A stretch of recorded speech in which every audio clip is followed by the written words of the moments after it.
நல்லவர்களுக்கு ஏன் துயரம் வருகிறது? நாம் சொல்லுகின்ற காரணங்கள் தான் உண்மையானதா? ஏன் கண்களில் நிரந்தர சோகமும் நிரந்தர கோபமும் சில பேருக்கு 45-50 வயதுகளில் வந்து விடுகிறது? அவர்கள் ஏன் மகிழ்ச்சியாக இல்லை? நான் ஒரு 2 செய்திகளை மட்டும் உங்களுக்கு சொல்லுகிறேன். ஒரு பெண், அந்த பெண்ணை ஒருவர் பேட்டி எடுக்கிறார். அவளுக்கு ஒரு 67 வயசு இருக்கும். அவள் சொல்றா, ஐ எம் 67 அப்படின்றா. கேள்வி என்ன தெரியுமா? நீ மகிழ்ச்சியாக இருக்கிறாயா?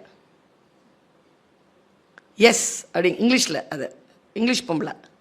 எஸ் அப்படின்றது. R you married? எஸ் அப்படின்னு. ஆர் யூ ஹாப்பி அப்படின்ன உடனே நம்ம ஊரில் ஒன்றும் இல்லை, கல்யாணமானவங்களை பார்த்து யாருக்கிட்டையாவது கேட்டு பாருங்களேன், ஆர் யூ ஹாப்பி அப்படின்னா yes I am happy. Are you married? இப்போ இந்த வயசில் நமக்கு கிடைக்கிற செய்தி என்ன தெரியுமா? இந்த உலகத்திலேயே சூப்பரானது லவ் தான். சூப்பரானது லவ் பண்ணுறவங்களை கல்யாணம் பண்ணிக்கிறதா அப்படின்னு நான் நினச்சிட்டு இருந்தேன்னா, முதல்ல இதுங்க தான் சந்தோஷமாக இருக்கணும். இதுங்க எல்லாம் சோகமாக இருக்குதுங்களா? அப்போ ஒரு உண்மை தெரியுதா? லவ் பண்ணுறதும் கல்யாணம் பண்ணுறதும் வாழ்க்கையின் அதி அற்புதமான மகிழ்ச்சியான விஷயம்னு 16 வயசில் தோணும், 25 வயசில் தப்புன்னு தோணும். அதனால இப்பவே வாழ்க்கையில நான் ஒரு ரொம்ப சூட்சமமான ஒரு விஷயத்த சொல்லித்தரேன். இந்த வயசு எப்படி பயன்படுத்த தெரியுமா? லவ் பண்ணி மற்ற விஷயங்களை சிக்கிக்காத. இந்த வயசுல 23 வயசு தாண்டட்டும். ஏன் சொல்றேன் தெரியுமா? 23 வயசு வரைக்கும் நீ இந்த சிக்கல்ல ஈடுபட்டுட்டனா, 23 வயசு வரைக்கும் நீ செய்யற சாதனைகள்ல ஒரு பின்னடைவு வரும். ரொம்ப பிராக்டிக்கலா சொல்றேன் நான். இந்த பின்னடைவு என்ன செய்யும்னா, என்னை ஒரு அம்பு போல் பாய்வதிலிருந்து என் எனர்ஜியை தடுக்கும். அதுலேயே இருப்பேன் நான், என் வாழ்க்கைக்கான விஷயங்கள் இருக்க மாட்டேன். ஆனால் நீ 23 வயது வரைக்கும் உன்னுடைய இந்த டோபமினோக்கான எல்லா விஷயங்களையும் தள்ளி வச்சுட்டு நீ எங்கே படிக்கணுமோ, எங்கே வாழ்க்கையை கற்றுக்கொள்ள வேண்டுமோ அந்த ஷார்ப்னஸை கொண்டு வந்துட்டேன்னா, யாராக இருந்தாலும் எந்த உயர்வான விஷயமாக இருந்தாலும் அது உன்னை நாடி வரும். ஒருவேளை நீ நாடியது உயர்வானதாக இருந்தால் அது உன்னை நாடி வரும். ஒருவேளை அது உனக்கான தகுதியற்றதாக இருந்தால் அது உன்னை விட்டு விலகிவிடும். You have to give the time. நீ பலியாயிடக்கூடாது. எங்கள் அம்மா சொல்லுவாங்க, வெளியில் பிச்சைக்காரன் இருக்கிறான்னு சொன்னால் பிச்சைக்காரனுக்கு பிச்சை தான் போடணுமே தவிர பிரசாதத்தை போடக்கூடாதும்பாங்க. பிரசாதம் அவனுக்கு தேவையில்லை, அவனுக்கு பிச்சை தான் தேவை. நிறைய பேர் அவங்களே போய் அந்த பாத்திரத்தில் உட்காந்துக்கிறாங்க. குழந்தைகள் செய்யும் பிழை, இளைஞர்கள் செய்யும் பிழை. நான் சொல்லுகிறேன். அந்த அம்மாட்ட கேட்டாங்க, are you married? Yes. Even after your marriage life you seems to be very happy. How? Tell us. கல்யாணமானதற்கு பிறகும் நீ இவ்வளவு மகிழ்ச்சியாக இருக்கிறாய், என்ன ரகசியம் சொல்? அந்த பெண் சொன்ன ரகசியம் சூப்பர். நான் என் மகிழ்ச்சியை யாரிடத்திலும் கொடுத்து வைக்கவில்லை. திருமணமானதற்கு முன்பும் நான் சந்தோஷமாக இருந்தேன், திருமணமான பொழுதும் நான் சந்தோஷமாக இருந்தேன், திருமணமானதற்கு பிறகும் சந்தோஷமாக இருக்கிறேன். என் சந்தோஷத்திற்கும் அந்த துணைக்கும் தொடர்பு இல்லை. நான் சந்தோஷமாக இருப்பது என்பது என் முடிவு. My God, mind blowing. போய் உங்கள் டைரிகளில் எழுதி வைத்துக் கொள்ளுங்கள். நீங்கள் மகிழ்ச்சியாக இருப்பது என்பது உங்கள் முடிவு. உங்கள் மகிழ்ச்சியை மற்றவர்களிடத்தில் கொடுக்காதீர்கள். இதோ நான் இன்னொரு இறகை தந்துவிட்டேன். Be happy. ப்ராப்ளம் தானே? என்ன ப்ராப்ளம்? என்ன ப்ராப்ளம்ங்கிறத புரிஞ்சுக்கோ. ப்ராப்ளத்துக்கான சால்வேஷன் பாசிபிலிட்டிஸை பாரு. பாசிபிலிட்டிஸ்ல இருந்து ஒரு சால்வேஷன் கொண்டு போ. சால்வேஷனுக்குள்ள கொண்டு போயிடு. ஒன்றும் இல்லை, சில பேர் வளர்றதை பார்த்தா எனக்கு சிரிப்பாக வரும். கோபத்தில் நான் கோபப்படுவதை நிறுத்தி பல நாட்கள் ஆயிடுச்சு. யாரோ ஒருவர் செய்யும் பிழைக்கு எனக்கு ஏன் நான் தண்டனை கொடுக்க வேண்டும்? அதற்கு பேர் தான் கோபம். என் நரம்புகள் தானே பாதிக்கப்படுகின்றன, என் ரத்தம் தானே கொதிக்கிறது, எனக்கு தானே எல்லா பிரச்சனைகளும் வருது. நான் ஏன்? யாரோ ஒருத்தங்க தப்பு செஞ்சாங்கன்னா அதுக்கு சில பேர் கோவத்தில் சூப்பராக பேசுவாங்க. ஆமாம் சார் மேடம், ரொம்ப கவனித்து பார்த்தீங்கன்னா சிரிப்பு வந்துடும். நான் செத்தாலும் வாசப்படியை முதிக்க மாட்டேன். நீ தான் செத்துருவியே, நான் செத்தாலும் உன் மூஞ்சில முழிக்க மாட்டேன். Thank you so much. நல்லாவா இருக்கும் அது? ஏய், தெரியாமத்தான் கேட்குற, தெரிஞ்சு கேட்குற, சொல்லு. ஏய், நான் ஒன்று சொல்வேன், நீ தப்பாக நினச்சிக்க மாட்டியே, தப்பாக நினைக்கிற மாதிரி ஏதோ சொல்ல போற, சொல்லு. I am ready, I am ready. நம்ம மனசை பதற வைக்கிறது இருக்குல்ல, பதறாத, நிதானம், பதறாத. நான் ஒழுங்கா ட்ரெஸ் பண்ணிட்டு வந்திருக்கேனா, இப்படிதான் போவேன் காலேஜுக்கு, இதை விட சூப்பராக போவேன். வானத்தில் இந்த பராசக்தி இறங்குற மாதிரி இறங்குவேன், என்னுடைய ஸ்கார்பியோவில் இருந்து என் டிபார்ட்மெண்ட்டில் இறங்கி உள்ளே போய் அப்படி உட்காந்து அட்டண்டன்ஸ்லாம் எடுத்து வச்சுட்டு கிளாஸ் எப்போன்னு சொல்லி பார்த்துட்டு அப்படி உட்காருவேன். எங்கள் சீனியர் டீச்சர் தான் போய் இப்போ ரிட்டையர்ட் ஆகிட்டாங்க. அவங்க சொல்லுவாங்க, என்ன பர்வீன் டல்லாக இருக்கிறேன், வீட்டில் ஏதாவது பிரச்சனையா? ஓ, நான் நல்லா தானே இருக்கிறேன். அதாவது இந்த உலகம் என்ன செய்யும்னா, நம்ம முகத்தில் ஒரு சின்ன கவலை ரேகை வந்தவுடன் அது சிரிக்கும். உங்கள் எல்லாருக்கும் சொல்லித்தரேன். யார் நம்மளை கவலைப்படணும்னு வேலைகளை செய்கிறாங்களோ அவங்க முன்னால் கவலைப்படாமல் இருக்கிறது தான் ஒரே பதில்.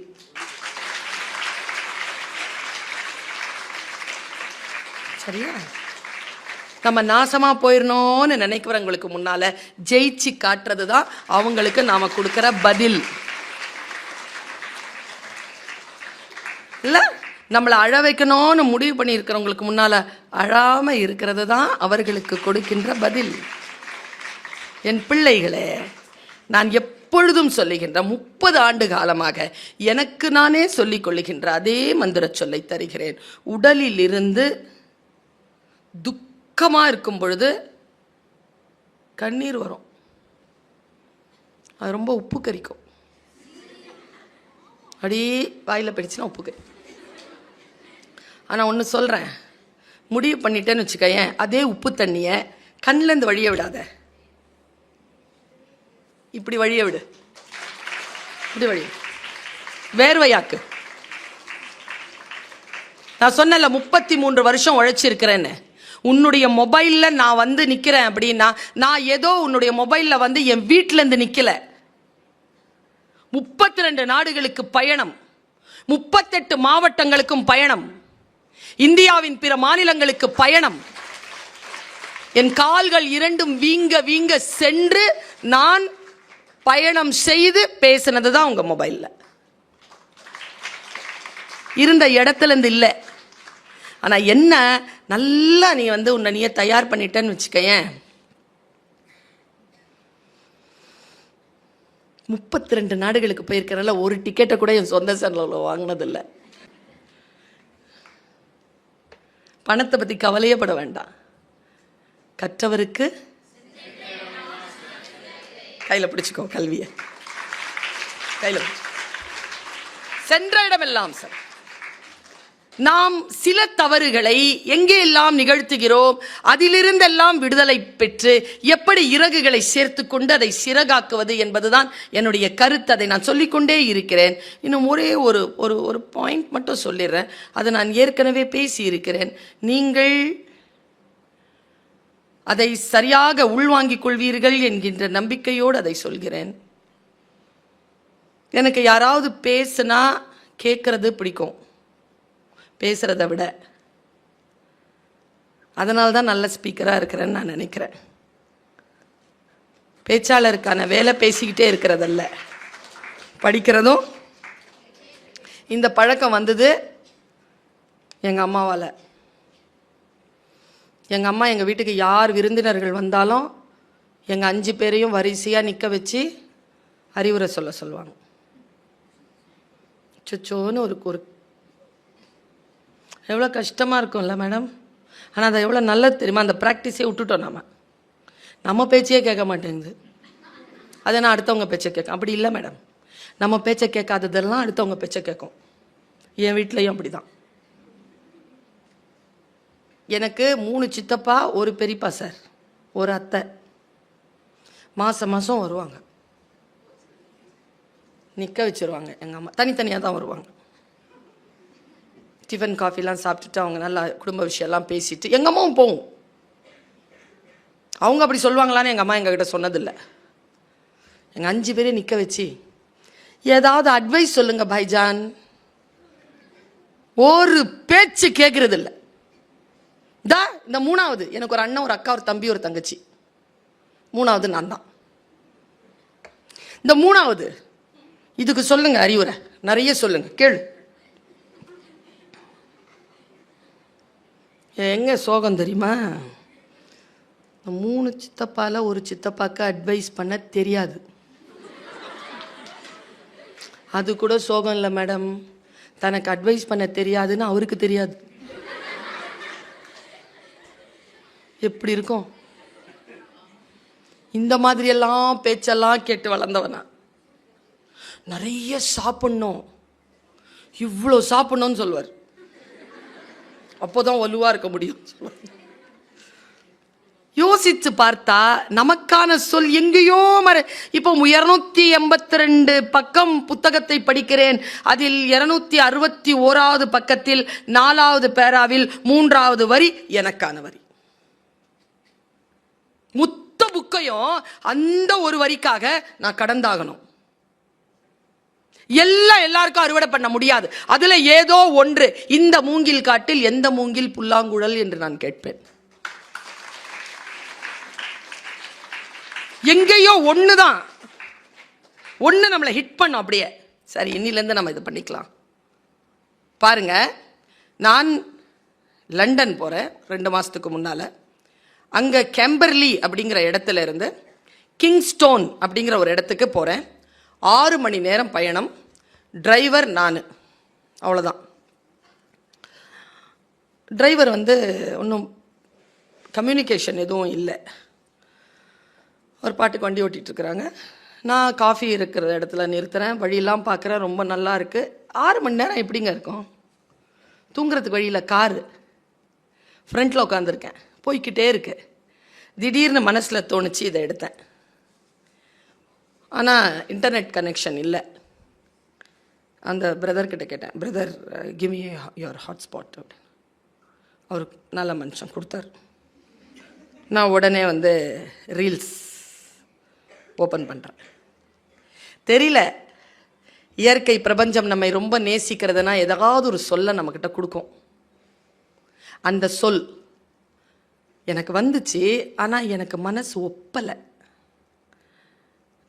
இன் 1974 அப்படின்னு இப்படி ஓப்பன் ஆச்சு. எனக்கு எப்போவுமே இந்த பழைய விஷயம் 1942 அப்படின்னால போயிடுவேன் நான் அந்த இடத்த விட்டு. இந்த பழைய விஷயங்களை ரொம்ப பேசி அறுக்கிறது கொஞ்சம் கஷ்டமாக இருக்கும் madam.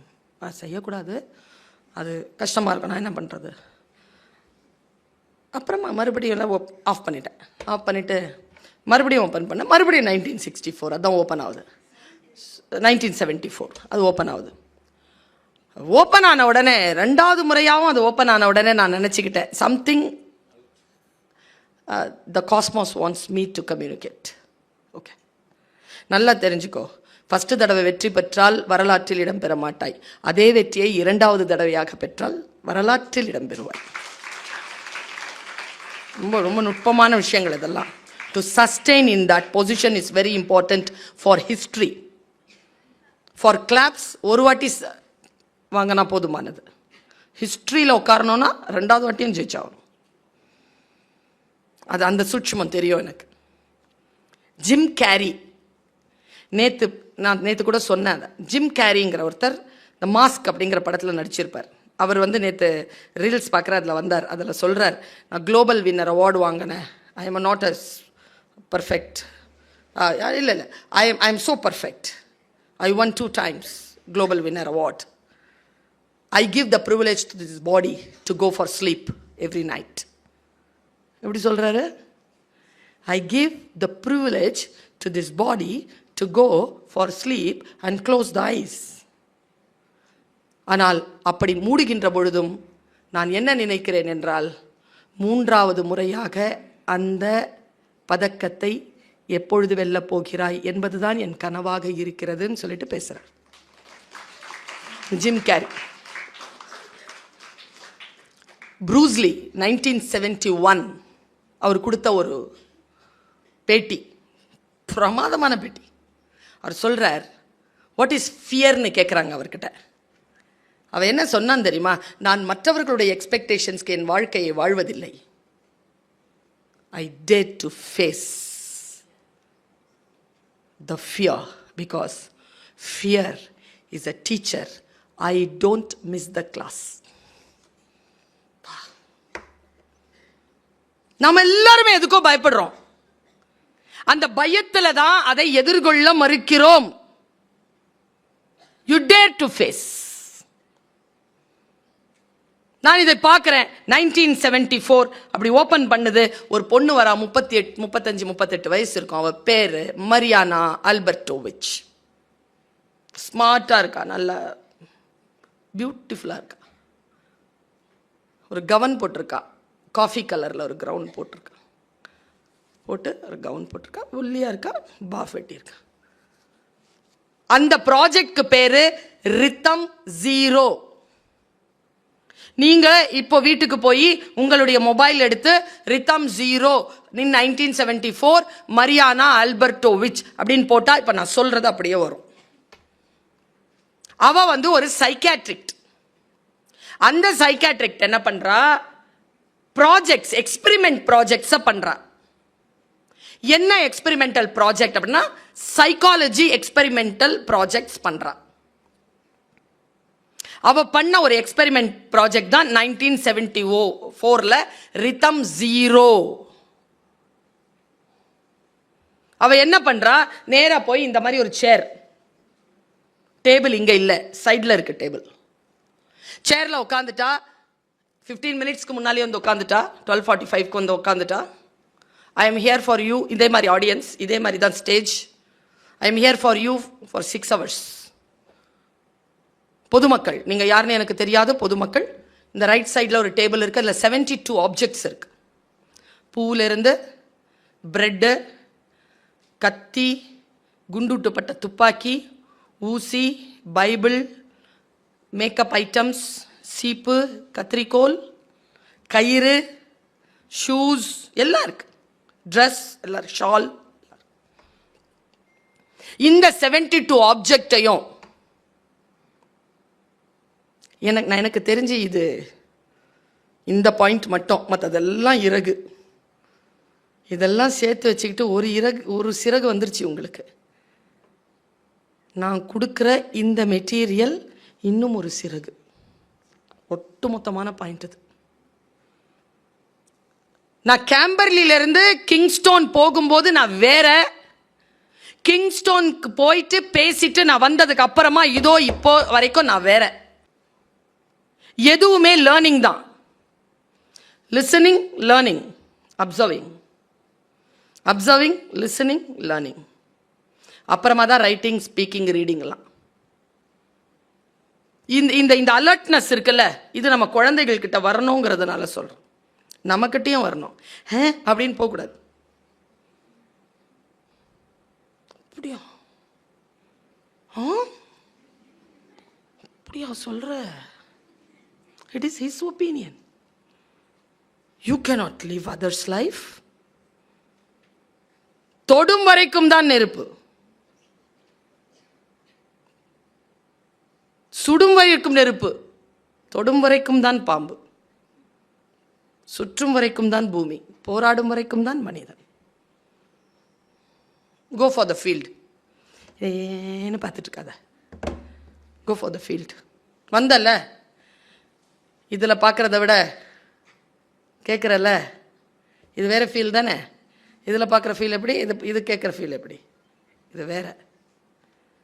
Go to the field. அவ உட்கார்றா, யோர் டைம் ஸ்டார்ட்ஸ் நவ் அப்படின்ட்டு அவள் அப்படியே சிட் ஸ்டில் அப்படி உட்காந்துட்டா. ஒருத்தன் எழுந்திருக்கிறாங்க. இப்படி வந்தாங்க. வந்துட்டு மேலே ஏறி மெதுவாக வந்து அந்த டேபிளில் இருக்கக்கூடிய ஒரு ரோஸ் எடுத்து அவள் கையில் கொடுத்துட்டு அப்படி போயிட்டு உட்காந்துட்டார். பின்னாலேயே இன்னொருத்தன் வந்தான். அவரை எப்படி பார்க்குறான். இதெல்லாம் இருக்குது. லிப்ஸ்டிக் எடுத்துகிட்டு வந்து லிப்ஸ்டிக் போடுறான். அவருக்கு வச்சுட்டான், போயிட்டான். இன்னொருத்தன் வந்தான். அந்த லிப்ஸ்டிக் எடுத்து இந்த இடத்துல மாம் அப்படின்னு எழுதுறான். எழுதிட்டு போய் அவன் உட்காந்துட்டான். இன்னொன்று வருது. வந்து கால் இருக்குல்ல, அந்த பொண்ணுடைய கால் ரெண்டு அப்படி நிற்குது, அதை பிளேடால் வச்சு கீறி விட்டான். இன்னொருத்தன் என்ன பண்ணா, அந்த பிளேடில் வழிஞ்சு அப்படியே நிற்கிறாங்க. அப்படியே கண்ணில் தண்ணி, இந்த கண் அப்படியே தண்ணி போகுது. She is crying. வலிக்குது அவளுக்கு. ஆனால் அவள் எக்ஸ்பெரிமெண்ட்காக உட்காந்துருக்கா. கத்திலாம் இருக்குங்க.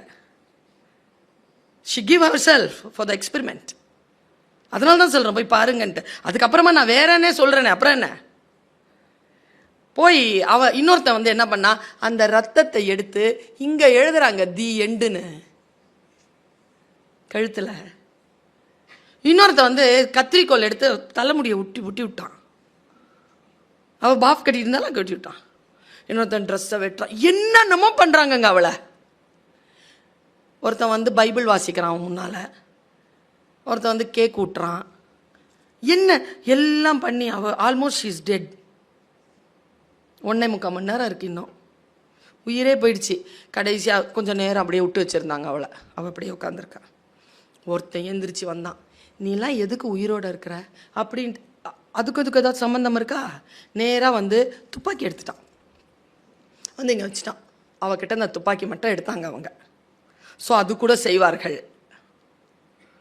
கத்தி, பிளேடு, கயிறு எல்லாம் பயன்படுத்தப்பட்டுச்சுங்க அவன் மேலே.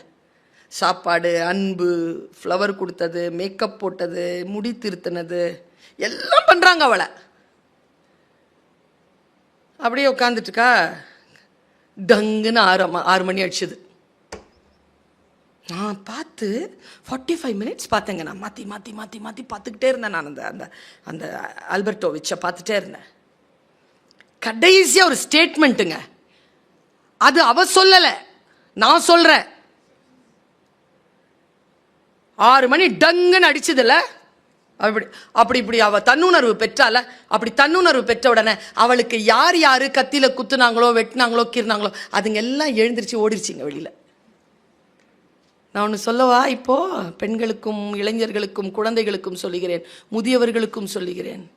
நீங்கள் துன்புறுத்தப்பட்டு கொண்டு இருக்கிறீர்கள் என்று யார் உங்களை துன்புறுத்துகிறார்களோ அவர்கள் உணரச் செய்துவிட்டால் அவர்கள் உங்களை விட்டு விலகி போவார்கள். நீங்கள் அலோவ் பண்ணிட்டு இருக்கிறீங்க. அதனால்தான் அந்த கொடுமை தொடர்ந்துக்கிட்டே இருக்கு. நீங்கள் உணர்ந்து கொண்டீர்கள் என்பதை அவர்களுக்கு எப்படியாவது கம்யூனிகேட் பண்ணிடுங்க, ஓடிடுவாங்க. அப்புறமா அவளை எழுப்பி படுக்க வைக்கிறாங்க. அவளால் அதுக்கு மேலே 6 மணி நேரம் உட்காந்துருக்கா. அவளால் உட்கார முடியல, அப்படியே கால் நடுங்குது. படுக்க வைக்கிறாங்க. அவள் அந்த தன்னுணர்வு பெற்று முடிச்சிட்டு அவள் இந்த ரிதம் 0க்கு அவள் கொடுத்த ரிசல்ட் அனாலிசிஸ் என்ன தெரியுமா? அதுதான் நான் சொன்னால ஒரு சிறகு விரியும்ன்ட்டு. ஆங்கிலத்தில் அவள் சொல்கிறா, don't put yourself to anybody's friend desk as take me for granted. நீ யார் முன்னாலும் உன்னை வீசாதே, என்னை என்ன வேண்டுமானாலும் செய்து கொள் என்று. இதுதான் அந்த ரிதம் 0ல கிடைச்ச அனாலிசிஸ். அம்மா என்ன சொல்றீங்க? டேய், நான் உனக்கு அம்மாடா, நீ என்ன கேளுடா, உனக்கு நான் செஞ்சு தரேன். என்ன எங்கள் அம்மா செருப்பில் அடிக்கும். இடியாப்பம் அம்மா காலையிலனா இட்லி சாப்பிட்டு போ அப்படி சொல்லுவோம் எங்கள் அம்மா. எங்கள் அம்மாட்ட நான் கேட்டேன், ஏம்மா நான் மட்டும் நல்லா நல்லா இப்படி பவர்ஃபுல்லாக இருக்கேன், என் பையன் இன்னும் அந்த பவர்ஃபுல் வாங்கலையேம்மா, ஏம்மா அவன் அவ்வளோ பவர்ஃபுல்லாக வரமாட்டேங்கிறான், வரணுமா அவன் அப்படின்னு. அம்மா ஒரு வார்த்தை சொன்னாங்க, உன்னை நான் வறுமையில் வளர்த்தேன், அது ப்ரெஷர் ஆகிட்டு வருது. நீ முத்தையும் வைரத்தையும் கொடுத்து வளர்க்குற, அது அப்படி தான் இருக்கும். நாங்கள் அம்மா வசதி ஆட்கள் கிட்ட ட்ரிகர் கொடுக்காது. Never put yourself in anybody's front desk. என்ன வேணாலும் பண்ணிக்கோ. நான் அப்பா, ஐ எம் ஒய்ஃப். இந்த ஒய்ஃப் இருக்கிறாங்களே,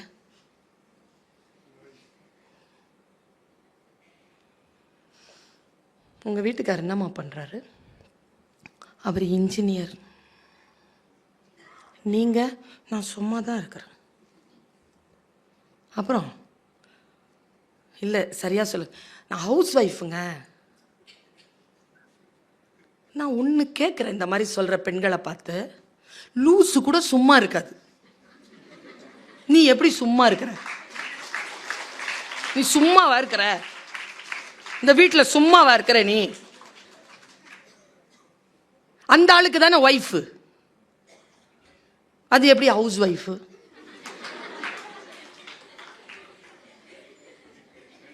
Don't give yourself to anybody's front desk as take you for granted. டீச்சரா இருக்கிறியா, ஸ்டூடெண்டா இருக்கிறியா, வைஃபா இருக்கிறியா, அப்பாவா இருக்கிறியா, அம்மாவா இருக்கிறியா, யார் வேணாலும் இரு. சுயமரியாதைக்குள். அதுதான் தமிழ்நாட்டின், அதுதான் திராவிடத்தின் நமக்கு கிடைத்திருக்கக்கூடிய ஆகப்பெரிய சொத்து. செல்ஃப் ரெஸ்பெக்ட், சுயமரியாதை. அந்த இறகை சேர்த்த சிறகுகளை கொடுத்திருக்கிறேன். வாருங்கள், அதோ நானும் பறந்து கொண்டிருக்கிறேன். வானத்தை பாருங்கள். பூட்டிய இருப்பு கூட்டின் கதவு திறக்கப்பட்டது. சிறுத்தையே வெளியில் வா, எலியென உன்னை இகழ்ந்தவர் நடுங்கிட, புலியென செயல் செய்ய புறப்படு வெளியே. நம்பினை இருளினை விலக்க என் செம்புட் பறவையே, சிறகை விரி, எழு, பற, வா, சேர்ந்து பறப்போம். வானம் காத்திருக்கிறது. நன்றி, வணக்கம்.